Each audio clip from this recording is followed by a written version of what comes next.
Colombia's first ever left-wing president, Gustavo Petro, took power on August 7th. And in response, the US government made some very strange comments that can be seen as a threat. Specifically, Joe Biden, the US president's top Latin America advisor, said 40 years ago, Washington would have organized a coup to overthrow the new Colombian president. Now, these comments were not made in English. They were made only in Spanish, so it got no coverage in the English language press. But it did raise some eyebrows in Latin America and it got some coverage in mainstream Latin American outlets. This is a report in a mainstream right-wing Colombian media outlet called Caracol News. And this includes a video from someone named Juan González. Now, he's not to be confused with the good Juan González, who's the journalist in the U.S., Puerto Rican journalist who was involved in the Young Lords. He's the good Juan González. This is the bad Juan González. He is Juan Sebastián González, and he is the head of Western Hemispheric Affairs for the National Security Council under Biden. And this article in the Colombian outlet is titled, Juan González, 40 years ago, the United States would have done everything possible to prevent the election of Petro. These are shockingly honest comments. And I think it really reflects this very strange tone the Biden administration is taking, where they're acting as though things have changed, but actually it's all the same. So let me translate the comments he made here because they are really shocking. So once again, this is Juan S. González. He's the head of Western Hemispheric Affairs for the National Security Council in the Biden administration. So these are the comments he made in Spanish. I'm translating here.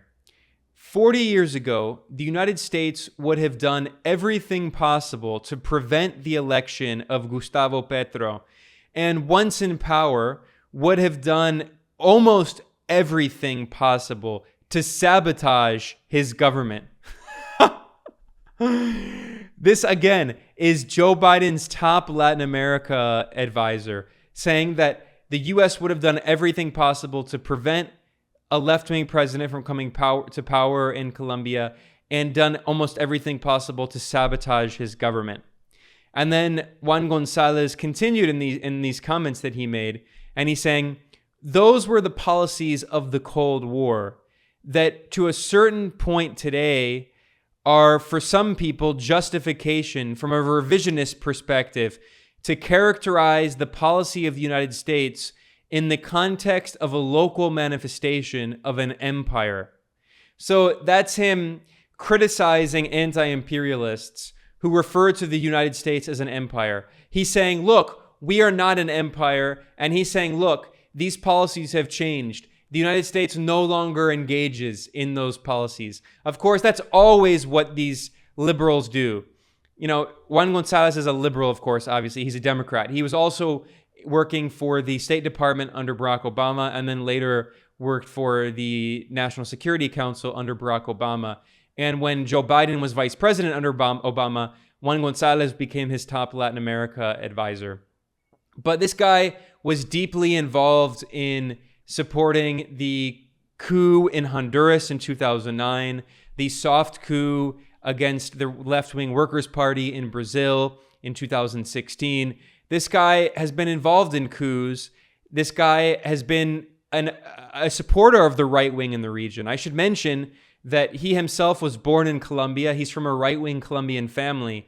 So these are his comments acting as though, okay, we will acknowledge that the U.S. empire has committed crimes decades ago, but of course the U.S. would never do that today. Although obviously if you are the new Colombian president, Gustavo Petro, and you hear these comments, it's very clear that they're a threat. This is a threat saying that we can still organize a coup to overthrow and sabotage your government. And he literally said sabotage Petro's government.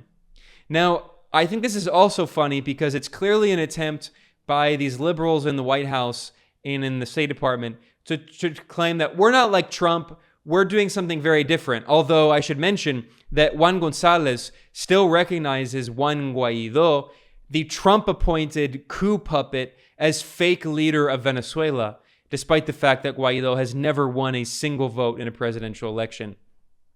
What this reminded me of is a similar comment that was made by Joe Biden himself when he said that he doesn't see Latin America as the U.S. backyard. Instead, we see Latin America as the U.S. front yard, as if that's somehow better.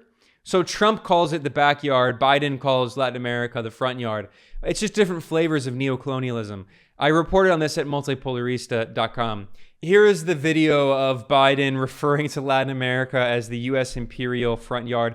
Credit for this goes to friends of the show, Causation News. We used to talk about, when I was a kid in college, about America's backyard. It's not America's backyard. Everything south of the Mexican border is America's front yard.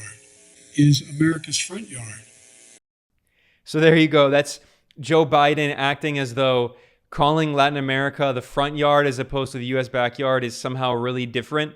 And I think of Juan González's comments very much in that vein.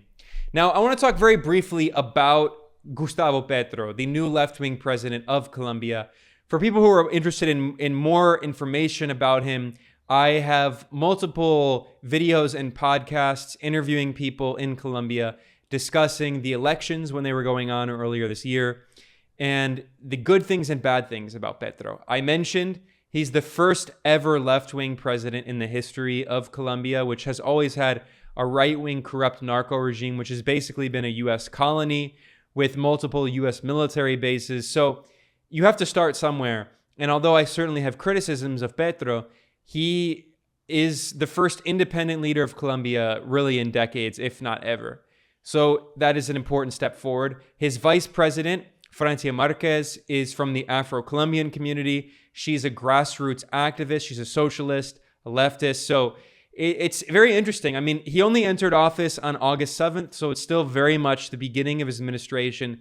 I talked about the many obstacles he's going to face from the Colombian deep state, the security services, the military, the death squads and paramilitaries that are linked to the state, and the right-wing oligarchs.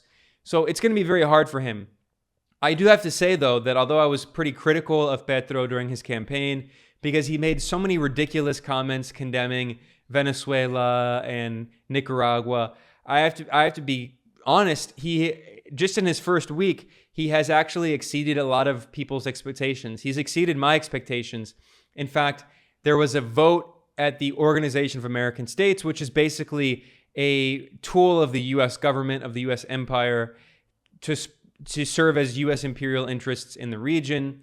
And, Fidel Castro, the Cuban leader, famously referred to the OAS as the Yankee Ministry of the Colonies. And they had a vote condemning Nicaragua, demonizing Nicaragua with ridiculous lies.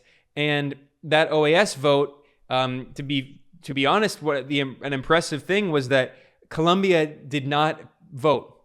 So they were technically absent, but that was basically a form of abstention. And that was Petro's first ever OAS meeting.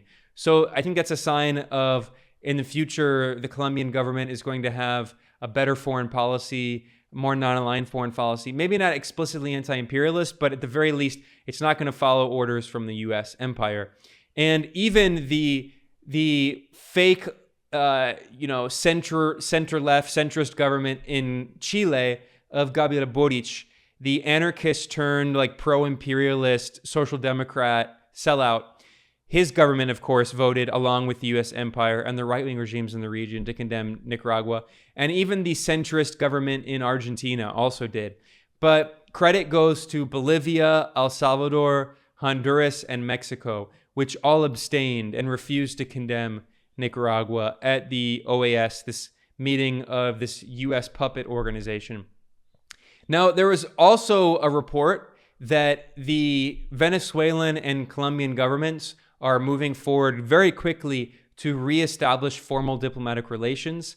Petro said immediately after he won the election that he was going to normalize relations with Venezuela. He had a phone call with Venezuela's real president, Nicolás Maduro, not with the U.S. puppet coup leader Juan Guaido, the former narco leader, the far-right narco dictator of Colombia, Álvaro Uribe, and his hand-picked successor, Iván Duque, both had strongly supported the coup attempt in Venezuela, and Duque broke off formal diplomatic relations, and Colombian drug dealers worked with Juan Guaido to try to successfully to cross the border illegally and bring Juan Guaido into Colombia for the coup attempt, the U.S. orchestrated coup attempt against Venezuela on February 23rd, 2019, and that failed.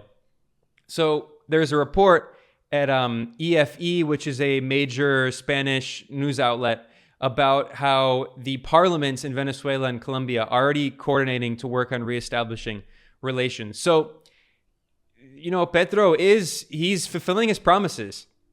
I was a little cautious, but he has been, pursuing an independent path of the U.S. empire. And there's one other thing that I want to talk about that's very symbolic and important about Gustavo Petro's inauguration on August 7th.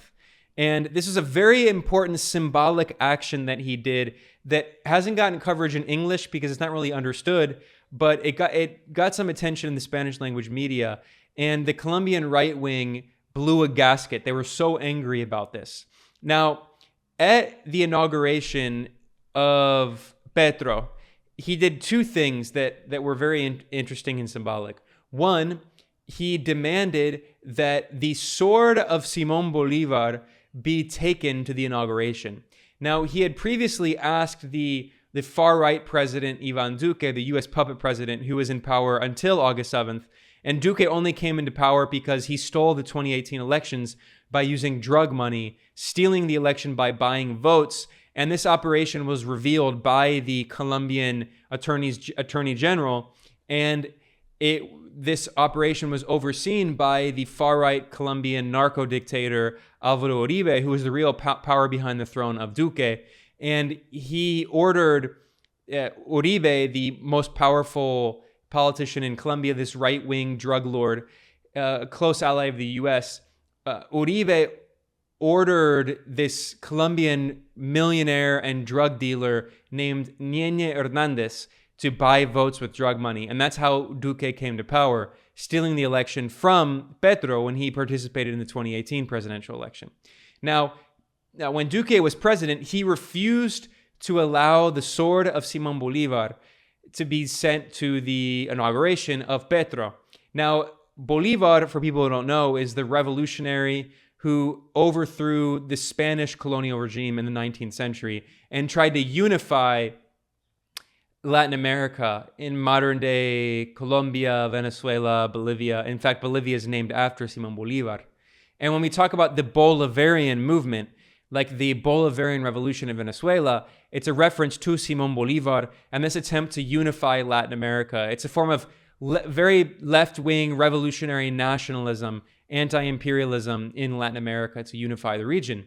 And Gustavo Petro, when he was young, he was part of a revolutionary socialist Bolivarian militia called the M19, that is the 19th of April movement, which was a Bolivarian socialist revolutionary anti-imperialist group, armed group, and they demilitarized in 1990.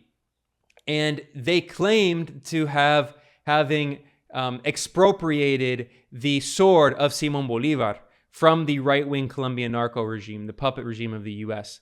And of course, it's disputed what is the real sword of Bolívar. Venezuela also claims to have a sword of Bolívar. But anyway, symbolically, Petro he asked Duque's government to send the sword of Bolívar, and they refused to do that because they're just a right-wing puppet regime of the U.S.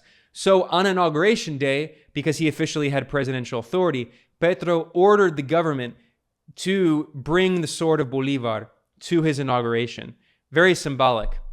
Something that he also did, which is also very symbolic, is when he was given the presidential sash, normally that is supposed to be done by the head of the parliament, but instead, Petro asked a politician, a left-wing politician from his party named Maria José Pizarro, to give him the presidential sash.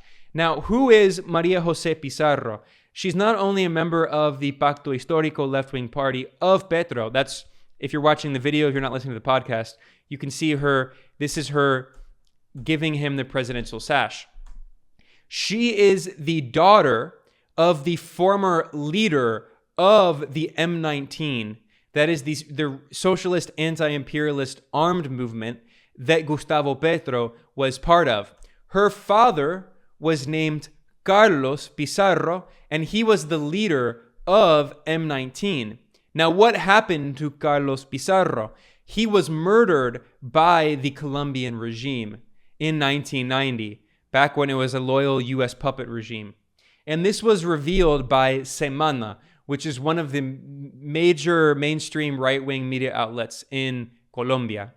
And this was published in 2010, and it's called The Assassinations and the DAS, the DAS. This article reveals that the Colombian intelligence agency, the Departamento Administrativo de Seguridad, the DAS, that two officials from this intelligence agency were involved in assassinating this Colombian leftist leader. The Colombian Inspector General's office, this is an organ of the Colombian state, they investigated and they admitted that two top officials in this Colombian intelligence agency, the DAS, were involved in carrying and orchestrating this assassination of Carlos Pizarro. Now, people might say, why is that a big deal? He was the leader of a revolutionary socialist militia. Well, they assassinated him after he signed a peace treaty with the Colombian government. So, Carlos Pizarro, he was the leader of the M19, the 19th of April movement. Until 1990, what happened is they signed a peace agreement and they agreed to put down their arms. They demilitarized. This is the year when the Sandinistas were defeated by the U.S. terror campaign in Nicaragua. In El Salvador, the FMLN socialist guerrillas were defeated as well. By this time, the Soviet Union was overthrown soon after. So this is a time of massive counter-revolution. So the M19 socialist movement, they put down their weapons, and in 1990, they signed a peace agreement with the Colombian regime, and they became a legal political party. And in 1990, Carlos Pizarro was running for president as the leader of a legal political party, and the Colombian narco regime murdered him just a few weeks after he signed a peace treaty with the Colombian government. Now, this is exactly what also happened a few years ago. In 2016, former guerrillas from the FARC, the Revolutionary Armed Forces of Colombia, in 2016, they put down their weapons, they demilitarized, and they signed a peace agreement with the Colombian narco regime. And what happened? The US-backed Colombian narco regime systematically violated that agreement and has murdered hundreds of former FARC revolutionaries who put down their weapons and they demilitarized and became part of a legal political party. And hundreds of the signatories of that peace agreement have been murdered by paramilitary groups backed by the Colombian state and drug cartels backed by the Colombian state. So this is part of a long pattern of Colombian state terrorism. The Colombian Attorney General's office did an investigation and admitted that thousands of innocent people, over 6,400 innocent people, were murdered by the Colombian narco regime under the US-backed far-right dictator Álvaro Uribe, who carried out these just horrible massacres, killing thousands of people, leftists, labor organizers, innocent people they accused of being leftists, which is basically a crime in Colombia. Being a leftist basically means that the state will kill you, or death squads, paramilitary groups, and drug cartels backed by the Colombian state and oligarchy will kill you. So this revolutionary, Carlos Pizarro, he signed a peace agreement with the Colombian narco regime, and then a few weeks later, it murdered him. This has been admitted by mainstream Colombian media. It's been admitted by the Inspector General's office of Colombia. And by the way, how did they kill him? They murdered him while he was in a plane 15,000 feet up in the air. because Carlos Pizarro was running for president, and obviously he knew that he was going to be threatened. So he had a bunch of bodyguards. So the Colombian intelligence agency, the DAS, they organized this operation to assassinate him when he was on a plane way up in the air, and they hid a small submachine gun, a micro submachine gun, and then they got that on the plane, and then they shot him 13 times in the head, the neck, and the hands.